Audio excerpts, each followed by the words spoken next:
মনোবাঞ্ছা পূর্ণ হোক তোমার। দিয়া দিয়া দাদা দিয়া।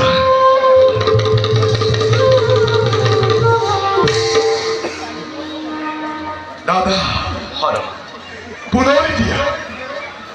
পুনর দিয়া তুমি এই পবিত্র পাদুকার তোমার স্মরণ স্পর্শ।